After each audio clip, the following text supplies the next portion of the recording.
नमस्कार विद्यार्थी मित्रांनो, आपण गणित भाग 2 मधील प्रकरण 7वे महत्व मापन बघणार आहोत। विद्यार्थी मित्रांनो, या दैनंदिन जीवनामध्ये तुम्ही वस्तू बघत असाल। फॉर एक्झाम्पल हे घन आहे, हा चेंडू आहे, त्यानंतर हे झाकण बघा, त्यानंतर हा आकार, त्यानंतर ही डायरी माझ्या हातातली। ह्या वस्तू तुम्ही दैनंदिन जीवनामध्ये बघता। या वस्तू कशा आहेत? या वस्तू आहेत त्रिमितीय आकाराच्या वस्तू आहेत। या त्रिमितीय आकारांच्या वस्तू आहेत। तर या त्रिमितीय वस्तूच्या आकारांच्या घनफळांचा आणि पृष्ठफळांचा आपण या प्रकरणात अभ्यास करणार आहोत। या प्रकरणामध्ये आपण पाठ परिचय बघूया। काय काय शिकणार आहोत आपण या प्रकरणामध्ये? विविध घनाकृतींच्या पृष्ठफळ घनफळावर आधारित संमिश्र उदाहरणे, त्यानंतर विविध त्रिमितीय आकाराच्या वस्तूंच्या पृष्ठफळ आणि घनफळाच्या सूत्रांचा अभ्यास आपण करणार आहोत। वर्तुळकंस, वर्तुळकंसाची लांबी, वर्तुळपाकळीचे क्षेत्रफळ, वर्तुळखंडाचे क्षेत्रफळ इत्यादी बाबींचा आणि त्याचप्रमाणे शंकुछेद याचा सुद्धा आपण अभ्यास करणार आहोत। मित्रांनो, या वस्तू बघा। हे बघा, कंपास पेटी, ही कंपास पेटी, हे डस्टर, हा फासा नेहमीच बघता तुम्ही, हा सिमेंटचा पाईप, त्याच्यानंतर हा गोल, नंतर हा शंकू, म्हणजे हे कोन दिसतो आईस्क्रीमचा शंकू आकाराचा, हा अर्धगोल आणि ही वर्तुळ पाकळी या ठिकाणी दिसत आहे, आणि हा जो निमुळता पेला आहे हा आकार आपण याला शंकुछेद म्हणतो। आता विद्यार्थी मित्रांनो, आपण मागील इयत्तांमध्ये त्रिमितीय आकाराच्या वस्तूंचं पृष्ठफळ आणि घनफळांच्या सूत्रांचा जो अभ्यास आहे तो थोडक्यात केलेला आहे। त्याचप्रमाणे अगदी 5वी पासून आपण बऱ्याच या त्रिमितीय आकारांच्या वस्तूंचं घनफळ आणि पृष्ठफळांच्या सूत्रांचा अभ्यास केला। वर्तुळकंसाची लांबी म्हणजे काय, वर्तुळकंसाचं माप म्हणजे काय, वर्तुळपाकळीचं क्षेत्रफळ म्हणजे काय, त्याचप्रमाणे वर्तुळाचं क्षेत्रफळ म्हणजे काय, वर्तुळाचा परिघ म्हणजे काय, या बाबींचाही आपण अभ्यास केलेला आहे। आता सर्वप्रथम आपण लंबइष्टिकाचिती बघूया। लंबइष्टिकाचिती मित्रांनो, तुम्ही एक बाब या ठिकाणी महत्त्वाची लक्षात ठेवली पाहिजे की हे प्रकरण पूर्ण सूत्रांवर आधारित आहे, आणि सूत्र तुमच्या लक्षात असतील तर तुम्ही कुठल्याही प्रकारचं उदाहरण चांगल्या पद्धतीने सोडवू शकता। मग आता बघा, माझ्या हातामध्ये काय दिसते तुम्हाला? ही डायरी दिसते। या डायरीचा आकार जो तुम्हाला दिसतोय त्याला आपण म्हणतो लंबइष्टिकाचिती, इंग्लिशमध्ये त्याला क्युबॉइड म्हणतात। आता याचं सूत्र पाठ न करता तुम्ही लक्षात कसं ठेवायचं? तर बघा, याला पृष्ठ किती असतात? पृष्ठ याला किती असतात? वरचं आणि खालचं 2 पृष्ठ, त्यानंतर आजूबाजूचे 2 आणि कडेचे 2, एकूण पृष्ठ किती असतात? याला 6 पृष्ठ असतात। त्यानंतर याच्या कडा ज्या दिसत आहे, या कडा किती असतात? याला 12 कडा असतात, आणि शिरोबिंदू याला 8 असतात। आता याचं सूत्र आपण कसं लक्षात ठेवायचं? या लंबइष्टिकाचितीचं आपण जर उभे पृष्ठफळ पाहिलं तर याचं उभं पृष्ठफळ कसं लक्षात ठेवायचं? तळाची परिमिती। तळ काय दिसतोय? तळ म्हणजे आयत। आयताची परिमिती तुम्ही 5व्या वर्गापासूनच बघता। आयताची परिमिती म्हणजे काय असते? 2 लांबी, बघा ही लांबी आहे आणि ही रुंदी आहे, 2 वेळा लांबी, 2 वेळा लांबी आणि 2 वेळा रुंदी। मग आपण सूत्र कसं तयार होईल त्याचं? 2 ब्रॅकेटमध्ये L+B गुणेला H, म्हणजे तळाची परिमिती गुणेला उंची। उंची म्हणजे या ठिकाणी ही उंची येईल, ही लांबी येईल, ही रुंदी येईल, आणि ही जाडी म्हणजे त्याची उंची येईल। हे सूत्र आपण समजून उमजून लक्षात ठेवू शकतो। त्याचप्रमाणे जर आपल्याला एकूण पृष्ठफळ काढायचं असेल, याला मी पहिलेच सांगितलं किती पृष्ठ असतात? 6 पृष्ठ असतात। मग आता याला एकूण पृष्ठफळ काढायचं असेल तर या ठिकाणी पहिल्यांदा आपण यावरच्या आणि खालच्या पृष्ठाचं क्षेत्रफळ काढूया। खालचा भाग कसा दिसतो आहे? आयत। लांबी गुणेला रुंदी, लांबी गुणेला रुंदी हे आयताचं क्षेत्रफळ असते, तुम्हाला माहितीच आहे। मग आता लांबी गुणेला रुंदी किती वेळा येईल? 2 वेळा येईल। आणि याची रुंदी आणि उंची, रुंदी आणि उंची, रुंदी कोणती झाली? ह्याची ही रुंदी आणि ही उंची, म्हणजे बी गुणेला H किती वेळा येईल? ते पण 2 वेळा येईल। आणि H गुणेला L, H कोणता झाला याचा? हा H, आणि L किती वेळा झाला? 2 वेळा। म्हणजे प्रत्येकी 2-2 वेळा लांबी रुंदी आणि त्यानंतर रुंदी उंची आणि उंची आणि उंची आणि लांबी असं येईल। तर आता बायचं सूत्र तयार कसं झालं, 2 लांबी गुणिला रुंदी प्लस 2 रुंदी गुणिला उंची प्लस 2 उंची गुणिला लांबी. मग ब्रॅकेटच्या बाहेर आपण 2 काढल्यानंतर आपलं हे सूत्र आपल्याला लक्षात ठेवण्यासाठी 2 ब्रॅकेटमध्ये L गुणिला B plus B गुणिला H plus H गुणिला L असं हे सूत्र तयार झालं. आता घनफळ ही त्रिमिती आकाराची वस्तू असल्यामुळे घनफळ आपल्याला माहिती आहे की याला लांबी राहणार आहे, रुंदी राहणार आहे आणि उंची राहणार आहे. मग याचं घनफळ कसं तयार झालं, लांबी गुणिला रुंदी गुणिला उंची. इष्टिकाचितीचं हे सूत्र पाठांतर न करता तुम्ही चांगल्या पद्धतीने लक्षात ठेवू शकता आणि सूत्रांचं कन्फ्युजन मुळीच होऊ शकत नाही. आता पुढचं बघूया. आता घन बघतोय आपण. हा जो आकार आहे बघा, इष्टिकाचिती सारखेच याचे पृष्ठ असतात, याला सुद्धा 6 पृष्ठ असतात. याची लांबी रुंदी आणि उंची सगळी समान असते. त्यामुळे जर इष्टिकाचितीची सूत्र आपल्या लक्षात राहिली तर याची सूत्र आपल्या लक्षातच राहतील. याचं आपल्याला उभ्या पृष्ठांचं पृष्ठफळ काढायचं असेल तर आपण काय काढू, तळाची परिमिती गुणिला उंची. आता तळ कसा दिसतोय तुम्हाला, तळ दिसतो आहे चौरस. तळ कसा दिसतो आहे, चौरस. आणि चौरसाची परिमिती तुम्हाला माहिती आहे, बाजू 4 असल्यामुळे 4 गुणिला बाजू. म्हणजेच या ठिकाणी 4 गुणिला बाजू आणि एका त्याच्या उंचीने, उंची Lच राहणार आहे, Lनी गुणून टाकलं तर काय आलं, 4Lचा वर्ग. याचं एकूण पृष्ठफळ काढायचं असेल तर या ठिकाणी याची लांबी रुंदी उंची सगळी समानच आहे. 6 पृष्ठ आहे. 6ला तुम्ही एका तळाच्या क्षेत्रफळाने गुणून टाका. 6 गुणिला तळाचं क्षेत्रफळ म्हणजे चौरसाचं क्षेत्रफळ आणि चौरसाचं क्षेत्रफळ असतं बाजूचा वर्ग. बाजू काय आहे, L आहे, Lचा वर्ग. म्हणजे काय सुरू झालं, याचं सूत्र कसं तयार झालं, 6 गुणिला Lचा वर्ग. आता घनफळ काढूया आपण. घनफळ बघा, लांबी तीच, रुंदी तीच, उंची पण तीच. मग घनफळ कसं तयार होईल, लांबी गुणिला लांबी. म्हणजेच लांबीचा घन म्हणजे Lला घात 3. अशा पद्धतीने घनाची सूत्र सुद्धा तुम्ही लक्षात ठेवू शकता. आता बघूया आपण वृत्तचिती. हा आकार तुम्ही आपण पहिल्यांदा बघितला बघा विद्यार्थी मित्रांनो. ह्या आकाराला कोणता आकार म्हणतात, वृत्तचितीचा आकार. काय दिसतंय आपल्याला, याला 2 वर्तुळाकार भाग आहेत, वरचा आणि खालचा. माता आणि हा जो भाग आहे हा वक्र भाग आहे. हे वर्तुळ आहे म्हणजे वर्तुळाचा जर वक्र भाग आपण घेतो म्हटलं तर काय होणार आहे, तो परिघ होणार आहे. आणि वर्तुळाचा परिघ 5पासूनच आपल्याला माहिती आहे, वर्तुळाचा परिघ आहे 2πr. आता या परिघाला आपल्याला कशाने गुणायचं आहे, Hनी. म्हणजे याचं वक्र पृष्ठफळ तयार झालं 2πr आणि H. लक्षात राहील आपल्या एकदम.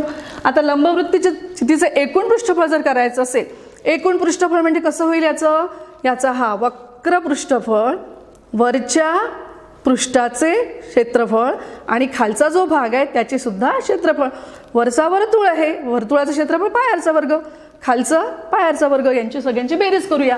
πr वर्ग प्लस 2πrh चे वक्र पृष्ठफळ.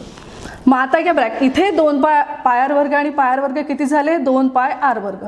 यातनं ब्रॅकेटच्या बाहेर आपण किती काढले, 2πr आणि कंसामध्ये राहिला r प्लस h. अशा पद्धतीने याचं एकूण पृष्ठफळ आपण लक्षात ठेवू शकतो. आता लंबवृत्तचितीचं घनफळ जर काढायचं असेल, घनफळ म्हणजे जे तळाचं क्षेत्रफळ असतं, वरचा किंवा खालचा भाग, तळ म्हणजे वर्तुळ झालं. वर्तुळाचं क्षेत्रफळाला कशाने गुणायचं, उंचीनी. म्हणजे वर्तुळाचं क्षेत्रफळ πr वर्ग आणि πr वर्गाला Hनी गुणलं. बघा, πr वर्गाला Hनी गुणलं तर काय तयार झालं, πr²h. अशा पद्धतीने लंबवृत्तचितीची पण सूत्र आपण लक्षात ठेवू शकतो. आता शंकू बघूया. शंकू म्हणजे कोन. आपण तुम्ही बघितलाय दैनंदिन जीवनामध्ये, आईस्क्रीमचा कोन, तंबू, हे सगळे जे आकार जे असतात त्याला आपण शंकू म्हणतो. आता हा जो शंकू या ठिकाणी दिसतो आहे, या शंकूला काय असतं, ही त्याची लंब उंची आहे, ती कोणत्या अक्षराने दाखवलेली आहे, H. आणि ही त्याची त्रिज्या आहे, त्रिज्या R ने दाखवतो आपण. आणि ही काय आहे, तिरकस उंची, स्लांट हाईट जिला म्हणतात. आणि या ठिकाणी आता काय होतो, या ठिकाणी होतो काटकोन. मग काटकोन झाल्यामुळे आपल्याला या ठिकाणी पायथागोरस लावता येते. पायथागोरस काय म्हणते, कर्णाचा वर्ग बरोबर उरलेल्या म्हणजे काटकोन करणाऱ्या बाजूंच्या वर्गांची बेरीज. मग तिरकस उंचीचं सूत्र कसं तयार झालं, L² बरोबर Hचा वर्ग अधिक Rचा वर्ग. हे आपण या पद्धतीने लिहू शकतो. तिरकस उंची बरोबर वर्गमुळात एचचा वर्ग प्लस आरचा वर्ग. आता शंकूचं वक्र पृष्ठफळ जर काढायचं असेल आपल्याला, वक्र म्हणजे अवतीभोवतीचा भाग, ते वक्र पृष्ठफळ आहे पाय आर एल. आणि एकूण पृष्ठफळ जर काढायचं असेल तर हे वक्र पृष्ठफळ आणि या तळाचं क्षेत्रफळ, तळ म्हणजे आपला गोल वर्तुळ आहे हा तळ म्हणजे, आणि वर्तुळाचं क्षेत्रफळ असतं पाय आरचा वर्ग. त्याच्यामध्ये आपण हे वक्र पृष्ठफळ मिळवू, यातनं पाय आर कॉमन निघेल आणि ब्रॅकेटमध्ये म्हणजे कंसामध्ये काय तयार होईल, हा आर अधिक एल. हे झालं शंकूचं एकूण पृष्ठफळ. आता शंकूचं घनफळ बघूया आपण. शंकूचं घनफळ इथे या ठिकाणी विद्यार्थी मित्रांनो तुम्ही एक गोष्ट लक्षात ठेवा की शंकूचं घनफळ हे वृत्तचितीच्या घनफळापेक्षा 3 पटीने कमी असतं. मग शंकूचं घनफळ आपण काय बघितलं, पाय आर वर्ग एच बघितला. मग आता हे 3 पटीने कमी म्हणजे काय झालं, हे शंकूचं घनफळ बरोबर 1/3 पाय आर वर्ग एच. हे आपण सूत्र शंकूचं बघितलं. आता आपण गोल बघूया. गोलाचे, हा गोल म्हणजे बघा आता चेंडूच्या आकाराची अशी भरीव जी वस्तू असेल तिला आपण गोल म्हणतो. आता गोलाचं पृष्ठफळ जर काढायचं असेल तर गोलाचं पृष्ठफळ काय असतं, 4 पाय आरचा वर्ग. गोलाला वक्र पृष्ठफळ राहत नाही, गोलाचं पृष्ठफळ 4 पाय आरचा वर्ग आणि गोलाला उंची नसते. मग गोलाचं घनफळ काय झालं, 4/3 पाय आरचा घन. आता या गोलाला जर आपण याचा अर्धा भाग घेतला आपण तर तो काय होऊन जातो, अर्धगोल हेमिस्फिअर. याचा अर्धा भाग जो असेल तो हेमिस्फिअर या ठिकाणी दाखवलेला आहे. आता याचं तुम्हाला वक्रपृष्ठफळ काढायचं असेल, कारण अर्धगोलाचं वक्रपृष्ठफळ आपण काढू शकतो, तर हे वक्रपृष्ठफळ काय असतं, 2 पाय आरचा वर्ग. आणि एकूण पृष्ठफळ काढायचं असेल तर याचं हे वक्रपृष्ठफळ आहे. या वक्रपृष्ठफळामध्ये आपण याचा वरचा जो भाग आहे गोल म्हणजे वर्तुळ जो भाग आहे त्या वर्तुळाचं क्षेत्रफळ यामध्ये मिळवून टाकू. 2 पाय आरचा वर्ग प्लस पाय आरचा वर्ग आणि किती आलं ते 3 पाय आरचा वर्ग. अर्धगोलाचं घनफळ हे गोलाच्या घनफळापेक्षा अर्ध असतं. या ठिकाणी 4/3 पाय आरचा घन आहे, तर या ठिकाणी ते येईल 2/3 पाय आरचा घन. अशा पद्धतीने आपण ही सूत्र बघितली. आता आपण याच्यावर काही छोटी छोटी सूत्र लक्षात राहिली की आपण छोटी छोटी उदाहरणं सहज सोडवू शकतो. उदाहरणार्थ आता सगळ्यात पहिले मी काय घेतलं, लंब इष्टिका चितीचे. लंब इष्टिका चिती आपण बघितली आणि लंब इष्टिका चितीची सगळी सूत्रही बघितली. आता एक साधं म्हणजे ज्या ठिकाणी तुम्हाला 10व्या वर्गामध्ये प्रश्न दुसरा जो आहे त्या दुसऱ्या प्रश्नामध्ये तुम्हाला पर्याय वापरून त्या ठिकाणी उत्तर लिहायची आहे. अगदी याची उत्तरं सूत्र पाठ असतील ना तर तुम्ही क्षणात त्याचं उत्तर तोंडी सुद्धा काढू शकता. उदाहरणार्थ समजा एक उदाहरण देते मी तुम्हाला की एका इष्टिका चितीची लांबी 6 मीटर आहे, रुंदी 4 मीटर आहे आणि उंची 2 मीटर आहे. तर त्या इष्टिका चितीचे घनफळ काढा. आता आपण घनफळाचं सूत्र बघितलं. इष्टिका चितीचं घनफळ आहे L गुणेला B गुणेला H. मग आपली लांबी किती आहे 6. 6 गुणेला 4 गुणेला 2. 6 चौक 24 आणि 24 दुने 48. काय झालं 48 घन सेमी. या ठिकाणी घन घ्यावं लागेल. जर मीटरमध्ये असेल तर मीटर घ्यावं लागेल, सेंटीमीटर असेल तर सेंटीमीटरमध्ये घ्यावं लागेल. हे उत्तर तुम्ही त्या पर्यायामध्ये अगदी तोंडी काढून पर्याय चटकीने त्या ठिकाणी तुम्ही लिहू शकता. घन आपण बघितला, घनाची सूत्र तुम्ही बघितली आणि ती सूत्र जर लक्षात असतील तर उदाहरणे तुम्ही नेहमी करू शकता.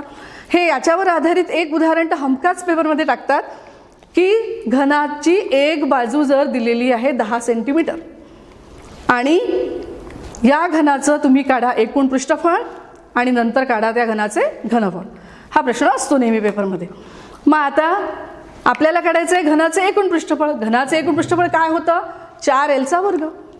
मग 4Lचा वर्ग म्हणजे 4 गुणेला बाजू किती होती 10. 4 गुणेला 10चा वर्ग करा. 4 गुणेला 10चा वर्ग किती होतो 100 आणि 100नी 4ला गुणलं तर किती झालं 400. म्हणजे घनाचे एकूण पृष्ठफळ झालं 400 चौरस सेमी. कारण इथे या ठिकाणी पृष्ठफळ क्षेत्रफळ चौरसमध्ये लिहितात. आपल्याला काढायचं होतं घनाचं घनफळ. घनाच्या घनफळाचं सूत्र काय होतं Lचा घन. L किती आहे 10. 10चा घन करा. 10चा घन किती झाला 1000. 1000 घन सेमी. विद्यार्थी मित्रांनो, या ठिकाणी एकक जर तुमची चुकली ना तर अर्धा मार्क तुमचा जाईल. त्यामुळे ही एकक लिहिणं अत्यंत गरजेचं आहे. त्यानंतर आपण वृत्तचिती बघितलं. आता वृत्तचितीचं एक उदाहरण बघूया आपण. या ठिकाणी वृत्तचितीचं समजा वक्रपृष्ठफळ दिलेलं आहे 440 चौरस सेमी आणि या वृत्तचितीची त्रिज्या जी दिली आहे ती 5 सेंटीमीटर. आपल्याला काढायचं आहे या वृत्तचितीची उंची. हा प्रश्न पायच्या स्वरूपात त्याचं उत्तर दिलेलं आहे पर्यायामध्ये. मग आता आपण कसं करणार? वृत्तचितीचं काय दिलेलं आहे? वक्रपृष्ठफळ. वक्रपृष्ठफळ 2 पाय RH आपण लिहिणार पहिले सूत्र. मग वक्रपृष्ठफळ आपल्याला दिलं आहे 440.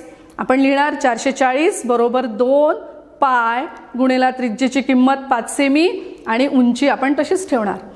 मग आपल्याला उत्तर कसं मिळालं? 440 अपॉन 2×5 10 म्हणजे 10 भाग देऊ आपण, 10 पायनी भाग देऊ. 440 अपॉन 10 पाय.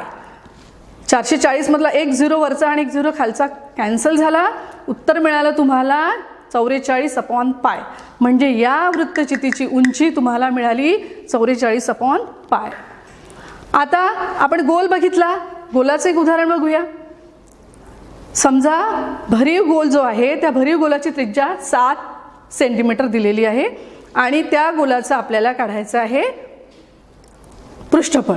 आता गोलाचं पृष्ठफळ तुम्हाला माहिती आहे काय बघितलं आपण? 4 पाय r चा वर्ग. या ठिकाणी पाय दिला नसेल तर आपल्याला ते 22 छेद घ्यावा लागतो. म्हणजे आपण या ठिकाणी 4 गुणेला 22 छेद गुणेला आणि त्रिज्या किती सांगितली मी तुम्हाला? याची त्रिज्या 7 सेंटीमीटर सांगितली. 7 सेंटीमीटरचा वर्ग करावा लागेल. म्हणजे 4 गुणेला 22/7 गुणेला 7चा वर्ग म्हणजे 7चा वर्ग झाला 49. 2 गुणेला 22/7 आणि 7चा वर्ग 49 आहे. 7ने 49ला भाग दिला तर 7 7 49. सरळ तोंडी काढू शकता तुम्ही. 2 गुणेला 22 किती झाले? 44. आणि 44ने जर तुम्ही कितीला गुणलं? 7ला गुणलं तर तुम्हाला तुमचं उत्तर 44 दुने 88 आणि 88 गुणिले 7ला गुणलं 616. तुम्ही त्याचं उत्तर काढू शकता, सहज उत्तर काढू शकता अशा पद्धतीने. आणि शंकूचं उदाहरण आपण बघूया. शंकूचं उदाहरण नेहमीच येतं. शंकूची तिरकस उंची काढा. शंकूची तिरकस उंची काढामध्ये समजा शंकूची त्रिज्या आपल्याला दिली आहे 6 मीटर. शंकूची लंब उंची दिलेली आहे आपल्याला 8 मीटर आणि त्याची तिरकस उंची काढायची आहे. तिरकस उंचीचं सूत्र आपण काय बघितलं? L बरोबर अंडर रूट म्हणजे वर्गमुळात h वर्ग प्लस r वर्ग. मग L बरोबर वर्गमुळात h किती आहे आपल्याजवळ? 8 आहे समजा. 8 वर्ग आणि या ठिकाणी r म्हणजे 6 वर्ग. 8 वर्ग 64, 6 वर्ग 36 आणि वर्गमुळात 64 आणि 36ची बेरीज केली तर येते 100. 100चं वर्गमूळ 10. म्हणजे त्या ठिकाणी तुमची लंब उंची किती येईल? 10 सेंटीमीटर किंवा मग 10 मीटर. ठीक आहे, एकक असेल ते लिहून टाकायचे. आता हे उदाहरण बघूया विद्यार्थी मित्रांनो. आपण एका शंकूच्या तळाची त्रिज्या 1.5 असून त्याची लंब उंची 5 सेंटीमीटर आहे. तर त्या शंकूचे घनफळ काढा. आपल्याला उकल काढायची आहे. काय काढायचं आपल्याला इथे? या ठिकाणी घनफळ. मग त्रिज्या आपण लिहिली r बरोबर 1.5 सेमी. त्या ठिकाणी लंब उंची शंकूची h नी दाखवली जाते. h घेतला आपण 5 सेंटीमीटर. शंकूचं घनफळ त्याचं सूत्र लिहूया आपण 1/3 पाय r वर्ग h. तर या ठिकाणी उत्तर बघा काय मिळेल विद्यार्थी मित्रांनो? 1/3 22/7 r ची किंमत 1.5 घ्यायची आहे. 1.5 किती वेळा येईल? 2 वेळा r वर्ग म्हणजे r ही संख्या 2 वेळा येईल गुणेला 5. या ठिकाणी या 7ने या 1.5ला भाग जातो. भाग जात नाही, 3ने जातो. 3 5 15 म्हणजे 0.5 आलं. 22 गुणेला 0.5 गुणेला 1.5 गुणेला 5 आणि भागाकारात राहतील 7. हे सगळं उत्तर याचं येणार आहे 82.5. 82.5ला कितीने भागायचं आहे? वरच्याचं उत्तर 82.5 येईल. त्याला आपल्याला कितीने भागायचं आहे? 7ने. 7ने भाग दिल्यानंतर 11.785 असं याचं उत्तर येईल. पण आपण ॲप्रॉक्सिमेटली या ठिकाणी 2 दशांश स्थळापर्यंत लिहित असतो.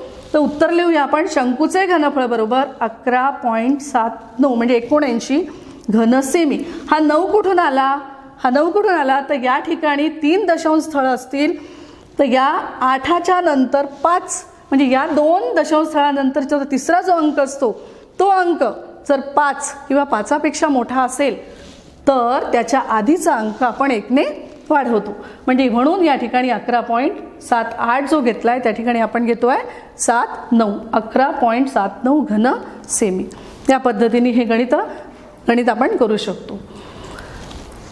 आता आपण शंकुछेद बघणार आहोत. शंकुछेद दैनंदिन जीवनामध्ये आपण निमुळते अशा पाण्याचा असा जो ग्लास असतो, या ग्लासमध्ये बरेच वेळा पाणी पितो. हा जो आकार आपल्याला मिळतो तो असतो शंकुछेदाचा. आणि यातलं पाणी जे असतं ते सुद्धा पाणी शंकुछेदाच्या आकाराचं मिळतं. शंकूला जर तुम्ही घेतलं आणि त्याच्या निमुळत्या आकाराकडून समांतर छेद दिला तर तुम्हाला हा आकार मिळतो. मग या आकारामध्ये तुम्हाला काय दिसत आहे? एक वरचा भाग तो पण वर्तुळाकार दिसत आहे, खालचा भाग तो पण वर्तुळाकार दिसत आहे. आता शंकू जो बघितला आपण त्याची सूत्र जर तुमच्या लक्षात असतील तर शंकुछेदाची सूत्र पण आपण सहज लक्षात ठेवू शकतो. उदाहरणार्थ बघा, शंकुछेदाची उंची आपण कशाने दाखवतो? एलने. शंकुछेदाची उंची ती एचने दाखवतो, शंकुछेदाची तिरकस उंची आपण एलने दाखवतो. आणि ह्या आता जर हा वर्तुळावरचं याची त्रिज्या वेगळी आणि याची त्रिज्या वेगळी राहील. तर समजा या ठिकाणी वरची त्रिज्या या ठिकाणी R1 is greater than R2 आहे, याचा अर्थ खालची त्रिज्या R1 आहे. मोठी जी त्रिज्या दिसत आहे ती R1 आहे आणि वरची जी त्रिज्या आहे ती लहान आहे, तर ती दाखवलेली आहे R2. आता या ठिकाणी सूत्र कसं तयार होत आहे बघूया आपण. शंकुछेदाची तिरकस उंची. शंकूची तिरकस उंची आपल्याला माहिती आहे, ती आहे वर्गमुळात h वर्ग अधिक r चा वर्ग. मग या छेदाची तिरकस उंची कशी लक्षात ठेवायची? तर छेदाच्या तिरकस उंचीमध्ये h वर्ग घेऊन घ्यायचा आणि ज्या 2 त्रिज्या आपल्याला मिळाल्या, 2 भागाच्या या वर्तुळाकार भागाच्या 2 त्रिज्या मिळाल्या त्यांची वजाबाकी करायची. पण आता इथे एक लक्षात ठेवा की या ठिकाणी त्रिज्या कोणाची मोठी आहे? मोठ्या त्रिज्येतनं लहान त्रिज्या वजा होईल. मोठी त्रिज्या कोणती आहे? या ठिकाणी आपण R1 घेतलेली आहे. R1 मायनस R2 आणि मग ब्रॅकेटचा म्हणजे कंसाचा काय करायचा? वर्ग. या पद्धतीने आपण तिरकस उंची काढू शकतो. आता वक्रपृष्ठफळ आपण शंकूचं वक्रपृष्ठफळ बघितलं, ते काय होतं? πr_l होतं. तर πl तसंच ठेवायचं आणि जो r आहे त्या rच्या जागेवर दोन्हीही वर्तुळाकार भागांच्या त्रिज्यांची बेरीज करायची, म्हणजे R1 प्लस R2 या ठिकाणी. आता शंकुछेदाचे एकूण पृष्ठफळ म्हणजे काय राहणार आहे? एकूण पृष्ठफळ म्हणजे वक्र पृष्ठफळ प्लस या दोन्हीही वर्तुळाकार भागांच्या क्षेत्रफळांची बेरीज. मग आता वक्र पृष्ठफळ वरच आहे आपण पाहिलेलं, πl कंसामध्ये R1 प्लस R2 आणि आता वरचा जो भाग आहे तो वर्तुळ आहे. वर्तुळाचं क्षेत्रफळ काय आहे? πr चा वर्ग. या ठिकाणी आपण समजा खालची मोठी आहे तर इथे πr1 चा वर्ग घेऊया आणि इथे लहान आहे तर इथे πr2 चा स्क्वेअर पाहिजे. शंकुछेदाचे घनफळ जर घ्यायचं असेल तर शंकूमध्ये आपण घनफळ काय बघितलं? 1/3 πr वर्ग h. या ठिकाणी 1/3 आणि πh तसाच कॉमन ठेवायचा आणि ब्रॅकेटमध्ये आपण R1 चा वर्ग R2 चा वर्ग प्लस दोन्हीही त्रिज्यांचा गुणाकार आणि कंस पूर्ण. अशा पद्धतीने शंकुछेदाचं सूत्र आपण शंकुछेदाची जी सूत्र ती सुद्धा आपण लक्षात ठेवू शकतो. आता बघूया वर्तुळपाकळी. वर्तुळपाकळी, वर्तुळ कंसाचं माप, वर्तुळाचं क्षेत्रफळ, वर्तुळाचा परिघ, व्यास, त्रिज्या, ह्या सगळ्या ज्या छोट्या छोट्या बेसिकल कन्सेप्ट ते तुम्ही मागील इयत्तांमध्ये बघितलेलेच आहे. आता आपण सविस्तर बघूया वर्तुळपाकळी म्हणजे काय असतं. बघूया वर्तुळपाकळी म्हणजे काय. तुम्हाला काय दिसतं या आकृतीमध्ये? बघा, या 2 त्रिज्या आहेत, या 2 त्रिज्या आणि या त्रिज्यांच्या टोकांना, त्रिज्यांची टोकं कोणती दिसत आहे? P आणि Q. त्रिज्यांच्या टोकाच्या समोरचा संगत जो कंस आहे हा कंस दिसतोय तुम्हाला PSQ आणि इकडनं पण एक मोठा कंस दिसत आहे PYQ. या संगत कंसांनी आणि या 2 त्रिज्याच्या टोकांनी मर्यादित केलेल्या भागाला वर्तुळपाकळी असे म्हणतात. वर्तुळाच्या 2 त्रिज्या आणि त्यांची टोके जोडणाऱ्या वर्तुळ कंसाने मर्यादित केलेल्या भागाला काय म्हणतात? वर्तुळपाकळी. आता वर्तुळ पाकळीमध्ये लक्षात काय ठेवायचं, हा जो थिटा आहे त्याला वर्तुळ कंसाचं माप म्हणतात आणि वर्तुळ कंसाचं माप हे थिटानी दाखवतात. त्याच्यानंतर या ठिकाणी जर तुम्ही लघुवर्तुळ पाकळी बघत असाल तर लघुवर्तुळ पाकळी कशी राहील, त्रिज्यांची 2 टोकं आणि त्याचा संगत लघुकंस. लघुकंस म्हणजे हा आहे PSQ. या संगत लघुकंसाने मर्यादित केलेला जो भाग आहे ती आहे लघुवर्तुळ पाकळी. मग उरला भाग कोणता, उरला भाग विशाल वर्तुळ पाकळीचा. मग परत त्रिज्यांची 2 टोके आणि त्यांच्या समोरचा संगत हा विशाल कंस, तर ही विशाल वर्तुळ पाकळी झाली. ही लघुवर्तुळ पाकळी, ही विशाल वर्तुळ पाकळी आणि याच्यामुळे याच्या पूर्ण याच्यात तयार झालं आहे वर्तुळ आणि वर्तुळाचं माप असतं 360 अंश. आता या ठिकाणी तुम्हाला एक प्रश्न येतो नेहमी, 2 मार्काचा नेहमीच टाकतात ते, की लघुवर्तुळ पाकळीचं क्षेत्रफळ दिलेलं आहे, विशाल वर्तुळ पाकळीचं क्षेत्रफळ काढा, किंवा विशाल वर्तुळ पाकळीचं क्षेत्रफळ दिलेलं आहे, लघुवर्तुळ पाकळीचं क्षेत्रफळ काढा आणि वर्तुळाचं क्षेत्रफळ पण दिलं असतं. मग एक सूत्र हे आपल्या पुस्तकामध्ये दिलेलं आहे, पण गणितं टाकली आहेत त्यांनी, तर लक्षात इथे ठेवायचं त्यांनी, आपण लक्षात असं ठेवायचं की लघुवर्तुळ पाकळीचं क्षेत्रफळ काढायचं असेल तर वर्तुळाच्या क्षेत्रफळामधून विशाल वर्तुळ पाकळीचं क्षेत्रफळ वजा करायचं. जर विशाल वर्तुळ पाकळीचं क्षेत्रफळ काढायचं असेल तर वर्तुळाच्या क्षेत्रफळातून या लघुवर्तुळ पाकळीचं क्षेत्रफळ वजा करायचं. बघा विद्यार्थी मित्रांनो, की आता यावर आधारित जे उदाहरण नेहमी टाकतात पेपरमध्ये, की समजा एका वर्तुळाची त्रिज्या, अशा पद्धतीचं उदाहरण आहे, तशाच पद्धतीची उदाहरणं एक अंक बदलवून टाकण्यात येईल. एका वर्तुळाची त्रिज्या 10 सेंटीमीटर दिली आहे, त्याच्यानंतर लघु वर्तुळ पाकळीचं क्षेत्रफळ त्यांनी दिलं आहे आपल्याला 100 चौरस सेंटीमीटर. आपल्याला काढायचं आहे विशाल वर्तुळ पाकळीचं क्षेत्रफळ. मग आपण सूत्र काय लिहिलं, सांगितलं मी आधीच तुम्हाला की विशाल वर्तुळ पाकळीचं क्षेत्रफळ बरोबर वर्तुळाचं क्षेत्रफळ मायनस लघु वर्तुळ पाकळीचं क्षेत्रफळ. आता या ठिकाणी वर्तुळाचं क्षेत्रफळ दिलेलं नाही, लघु वर्तुळ पाकळीचं क्षेत्रफळ दिलेलं आहे 100 चौरस सेमी. मग आपण वर्तुळाचं क्षेत्रफळ या ठिकाणी काय घेतो, पायरचा वर्ग आपल्याला घ्यावा लागेल आणि पायची किंमत या ठिकाणी दिलेली नाही आहे, म्हणजेच पायची किंमत या ठिकाणी 3.14 दिलेली आहे. तर 3.14ला आपण आरच्या वर्गाने गुणू. आर आहे या ठिकाणी 10, 10चा वर्ग म्हणजे 3.14 गुणेला 10चा वर्ग किती झाले 100. 3.14ला जर तुम्ही 100ने गुणाल तर दशांश चिन्ह त्या ठिकाणचं चालले जातील, तिथे उरतील 314 कारण 100ने गुणतोय आणि 314मधनं लघुवर्तुळ पाकळीचं क्षेत्रफळ तुम्ही मायनस केलं म्हणजे 100 वजा केले तर तुमचं उत्तर आलं 214 चौरस सेमी. याप्रमाणे तुम्ही या ठिकाणी लघुवर्तुळ पाकळी विशाल वर्तुळ पाकळीचं क्षेत्रफळ काढू शकता.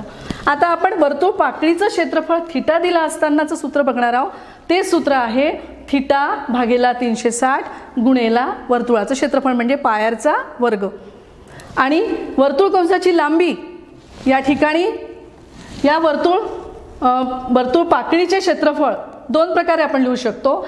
हे बघा, जेव्हा थिटा दिला असेल म्हणजे या ठिकाणी कंसाचं माप दिलं असेल तर आपल्याला हे सूत्र घ्यावं लागेल आणि जर वर्तुळ कंसाची लांबी दिली असेल म्हणजे या ठिकाणी PSQ दिलं असेल तर वर्तुळ कंसाची लांबी दिली असताना आपल्याला वर्तुळ पाकळीचं क्षेत्रफळ कोणतं घ्यावं लागेल, वर्तुळ कंसाची लांबी गुणेला त्रिज्या भागेला 2. यावर पण उदाहरण नेहमीच टाकतात पेपरमध्ये. आणि त्याचप्रमाणे वर्तुळ कंसाची लांबी जेव्हा थिटा दिला असेल तेव्हा काढायचं असेल तर थिटा भागेला 360 गुणेला वर्तुळाचा परिघ आहे वर्तुळाचा 2πr. अशा पद्धतीने ही सूत्र टाकून तुम्ही उत्तरं काढू शकता. आता आपण बघणार आहोत वर्तुळखंड. वर्तुळाचा खंड याला इंग्लिशमध्ये सेगमेंट म्हणतो आपण. आता या ठिकाणी हा जो भाग छायांकित भाग जो आहे हा वर्तुळखंड आहे. या वर्तुळखंडाला कसं म्हणता येईल, ही जी दिसते तुम्हाला ती जीवा आहे. काय आहे, जीवा PQ. जीवा PQ आणि संगत वर्तुळ कंस. हा संगत वर्तुळ कंस जर लघु कंस असेल तर हा लघु वर्तुळखंड होईल आणि जर हा विशाल वर्तुळ कंस असेल तर हा संपूर्ण भाग विशाल वर्तुळखंड होईल.